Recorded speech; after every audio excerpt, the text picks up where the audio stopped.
Très bien. Merci Madame la Présidente. La politique migratoire européenne est le témoin d'un phénomène observé dans d'autres domaines de la construction européenne, à savoir celui de l'agenciarisation.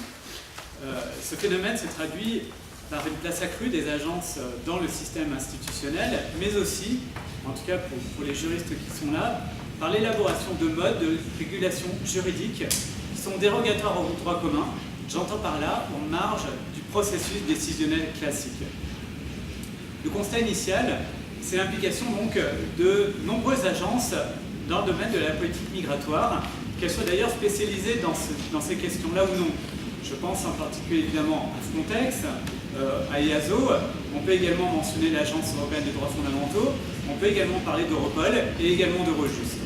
Alors l'objectif de cette intervention, c'est d'illustrer à travers l'exemple des centres de gestion de crise, donc les hotspots, la manifestation d'un phénomène, à savoir le polycentrisme institutionnel. Je préfère le terme polycentrisme à celui effectivement de décentralisation. Je pense que l'analyse du professeur de Brucker me semble tout à fait juste à cet égard.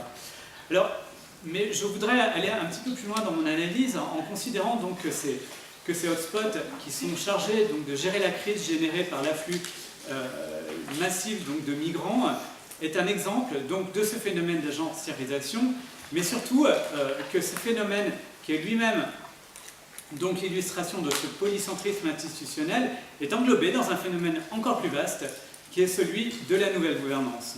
Et donc, j'en viendrai, donc ça c'est ma première partie où en fait on va voir qu'on a un phénomène en fait, d'encastrement de cette agenciarisation dans le processus de la nouvelle gouvernance. Et dans une deuxième partie, je voudrais aller encore un petit peu plus loin dans mon analyse en voyant finalement que ce phénomène-là me semble, à mon sens, l'illustration du phénomène d'un droit néo-moderne. Alors, quand j'utilise ce terme-là, c'est le professeur Charles-Albert Morand qui l'a utilisé. C'est plutôt finalement pour rendre compte qu'on est dans le royaume du droit mou, mais que le droit dur, le hard law, trouve malgré tout droit de cité et trouve un intérêt dans le cadre du développement de cette politique migratoire. Alors, dans une première partie, donc, je voudrais aborder ce phénomène d'encastrement, du phénomène d'agenciarisation dans la dynamique globale de la nouvelle gouvernance. Et donc, pour commencer mes propos, effectivement, on peut tout à fait partir de l'idée que le droit européen connaît une multiplication des textes qui instituent des agences, donc avec la création régulière de nouvelles agences, et puis également le développement récurrent, en tout cas l'octroi de nouvelles compétences à celles-ci. Je pense en particulier à l'évolution que connaît Frontex à l'heure actuelle, plus également le développement que connaît EASO. On peut également parler du règlement Europol qui est entré en vigueur l'année dernière, mais soit. Donc l'Union connaît donc un phénomène d'extension de ses compétences à travers l'exécution matérielle, et elle le fait par le truchement des agences européennes dont le nombre est croissant. Et donc, on peut considérer, en tout cas en première analyse, un processus donc, de captation des compétences nationales en faveur de l'Union européenne par le truchement de ces agences. Et là, je pense, en tout cas, ça fait écho aux analyses du professeur de Brucker une fois encore, en tout cas, on peut observer ce phénomène d'évolution par petits pas qui tendrait à montrer que l'approche néo-fonctionnaliste n'est pas morte, loin s'en faut.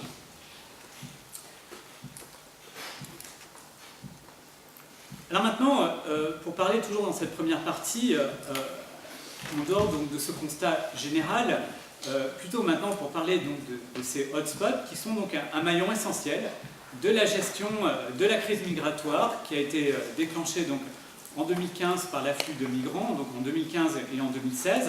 Alors, simplement pour mémoire, parce que j'imagine très certainement que ce point sera abordé demain, mais simplement rappelons que le Conseil européen a décidé donc, en avril 2015 d'apporter une réponse commune sous la forme d'une répartition d'urgence entre les États membres d'une partie des demandeurs d'asile.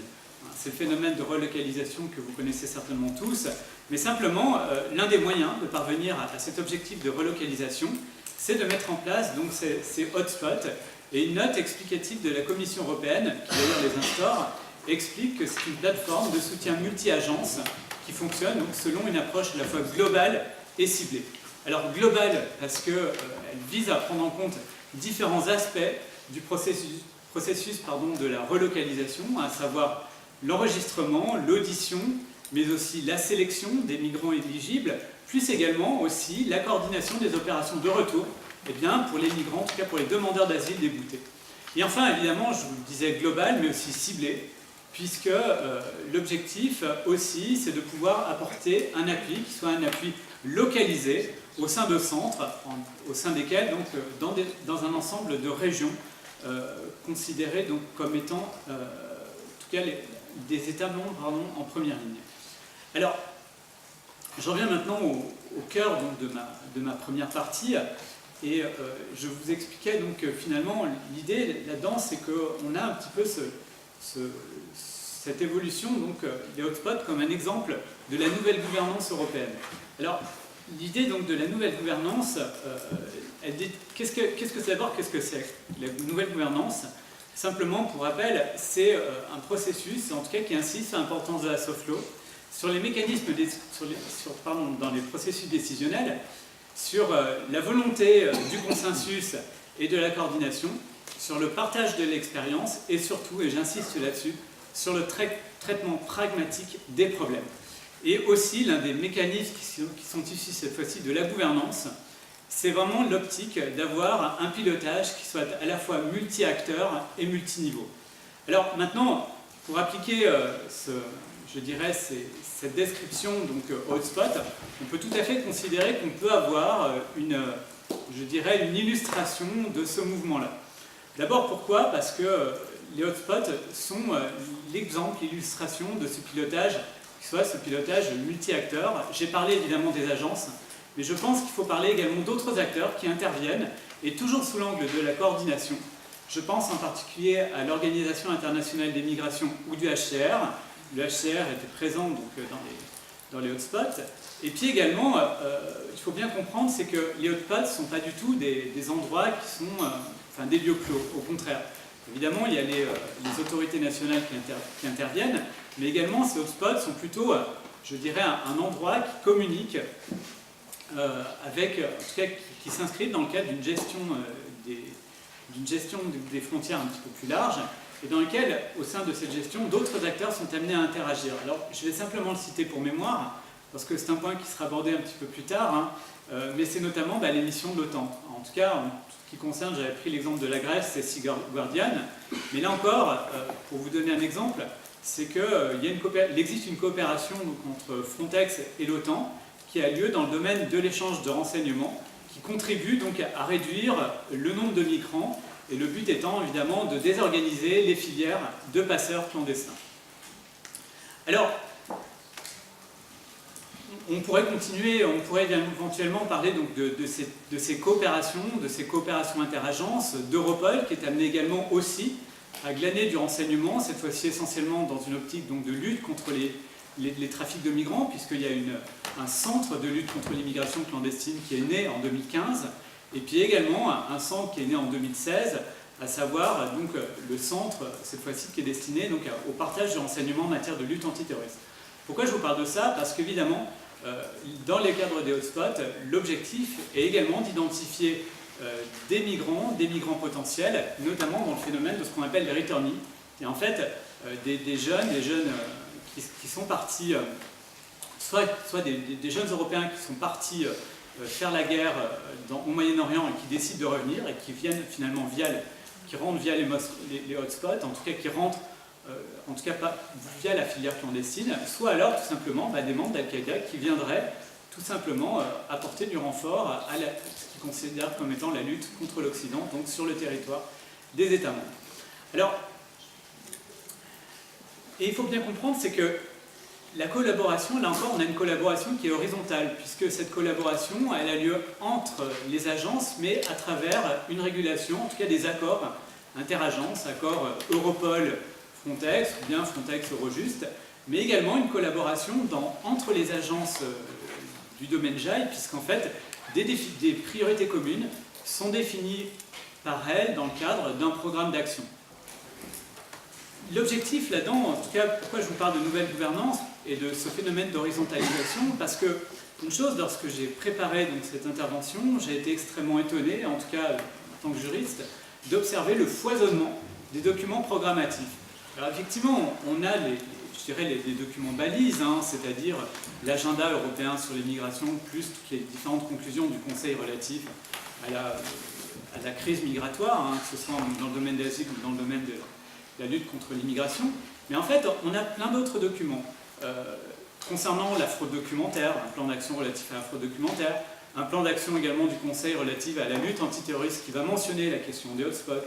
Évidemment, je ne peux pas mentionner cette thématique de hotspots sans parler d'interopérabilité des fichiers JAI, puisqu'en fait, depuis maintenant quelques mois, l'Union européenne s'est attelée à assurer l'interopérabilité des différents systèmes, que ce soit les systèmes de sécurité, mais également les systèmes en matière migratoire.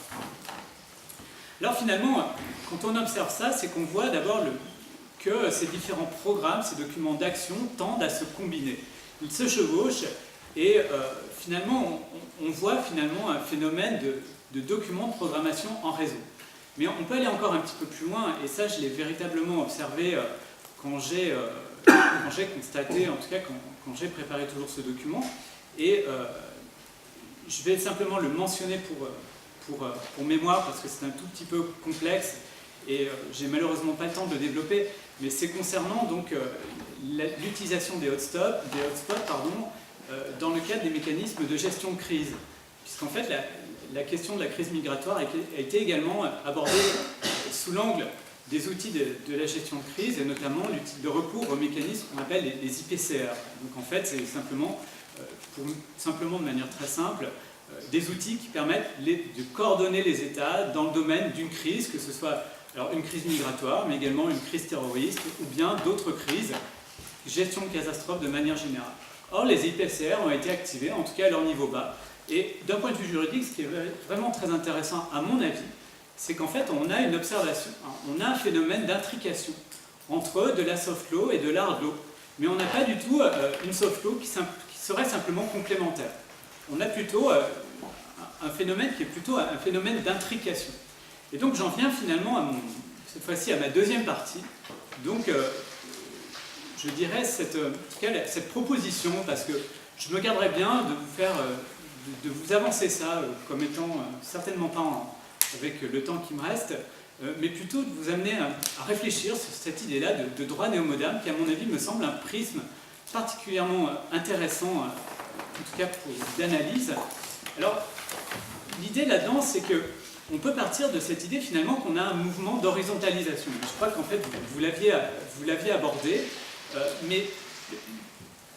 et d'ailleurs, en tout cas d'un point de vue juridique, c'est finalement cette observation, en tout cas non pas de droit horizontal, mais ce mouvement vers l'horizontalisation qui a été, en tout cas dans un ouvrage qui est devenu un ouvrage de référence de François Host et de Michel van de Kerkhove, sur ce droit en réseau, et eux aussi sont prudents dans leur manière d'aborder, notamment lorsqu'ils abordent le droit national, en disant finalement qu'on va plutôt vers un mouvement, et non pas vers quelque chose qui est un processus qui est déjà agi. Mais simplement, eux observent un phénomène qui est finalement cette difficulté à la fois de cohérence du droit et cette difficulté de hiérarchie du droit. Et c'est exactement ce mouvement, en tout cas que j'observe dans le cadre des hotspots, dans le cadre de la politique migratoire. Je reste encore très prudent parce que je n'irai certainement pas dire que toute la politique migratoire européenne subit ce mouvement-là. Hein. Qu'on s'entende bien là-dessus. Mais en tout cas, j'observe ce phénomène de bouclage étrange et je pense que le mouvement des IPCR est quelque chose qui, à mon sens, est très illustratif. Mais néanmoins, je resterai... en tout cas, on pourrait quand même malgré tout observer une certaine résistance, une certaine résilience de l'arbre. Parce que si, par exemple, les phénomènes des hotspots reposent exclusivement sur de la soft law, l'environnement juridique des hotspots, lui, est clairement de l'hard law, et je pense en particulier à la décision relative à la relocalisation. Et à mon avis, et c'est pour ça que, en tout cas, cette idée de droit moderne me semble particulièrement intéressante, c'est plutôt de dire que l'hard law a droit de cité. et on n'a pas du tout un effacement de la hard law au profit de la soft law. Et là encore, je m'inscris tout à fait en accord avec le professeur de Brucker, en expliquant que finalement, la hiérarchie n'a pas disparu. Elle est toujours là, ou en tout cas, elle est toujours là en filigrane. D'abord parce que dans les processus de coopération, il y a toujours des rapports de pouvoir, alors même si, en tout cas peut-être qu'un politologue pourra tout à fait aborder cette question-là, mais en tout cas, on a toujours ce phénomène de pouvoir en filigrane. Et puis d'autre part, on voit bien que la hard law, j'utilise ce terme à escient, en tout cas est une ressource politique au profit des États. Et c'est précisément la pensée de Charles Albert Morand sur le droit néo-moderne, en disant que finalement, les institutions, en tout cas pour ce qui concerne le droit européen, ont recours autant aux droits contraignants qu'aux droits non contraignants en fonction des avantages comparés qu'ils présentent. Ce qui explique pourquoi d'ailleurs les États, en tout cas les institutions, ont eu recours à la soft law concernant les hotspots, tout simplement parce que ça présente certains avantages, en particulier la flexibilité. Alors donc, je vous disais qu'il y a une certaine résistance et une certaine résilience, mais là où j'irai un petit peu plus loin dans mon analyse, c'est en considérant finalement que le droit est employé largement, voire très largement, mais il est surdéterminé. En clair, il s'inscrit dans la mise en place de politiques publiques en matière de gestion des flux migratoires, mais pas que, en matière publique, politique publique en matière d'interopérabilité, pour moi dans un domaine qui m'intéresse tout particulièrement, de sécurité, en matière de lutte antiterroriste, etc., etc. Et donc, on peut considérer finalement que le droit fait partie de ce que Pierre Lascum utilisait, c'est finalement la boîte à outils. La boîte à outils des institutions qui sont en quête du bon instrument. Ça encore, c'est toujours un terme qui est utilisé par lui. Et donc, l'idée, c'est plutôt que, en tout cas, la proposition que j'avance, c'est que les hotspots sont l'expression d'une reconfiguration actuelle de la normativité juridique, en tout cas en droit européen, ou en tout cas un pan du droit européen, restons toujours prudents dans les propos, mais en tout cas que cette normativité traditionnelle n'est pas abandonnée, mais elle est concurrencée par une normativité hétérodoxe. Alors, pour terminer, ce sera ma conclusion, on peut considérer plutôt de passer de ce que j'appellerais d'un système droit au droit système. En clair, le système droit, c'est celui qu'on connaît très bien parce que c'est celui qu'on a appris sur les bancs de la fac. C'est le droit système, pardon, excusez-moi pour le lapsus, le système droit de Kelsen au droit système de Luhmann. Alors, cette approche de droit système me semble absolument pertinente puisqu'en fait, d'un côté, on a le système politique vu comme étant un système autonome qui va donc envoyer des informations, des outputs, en tout cas des informations au système droit, mais qui va lui les interpréter, va les recombiner, va les retraduire. À mon avis aussi, c'est un prisme d'analyse qui me semble intéressant parce que ça permet d'éviter d'inféoder trop rapidement et à mon avis trop facilement le droit à la politique ou le droit aux politiques publiques, en rendant le droit simplement comme étant un instrument servile. Il y a beaucoup de travaux qui ont été faits pour montrer que justement aussi le droit recomposait les politiques publiques et donc influait sur la manière de percevoir les politiques publiques, ne serait-ce que par l'intervention du juge.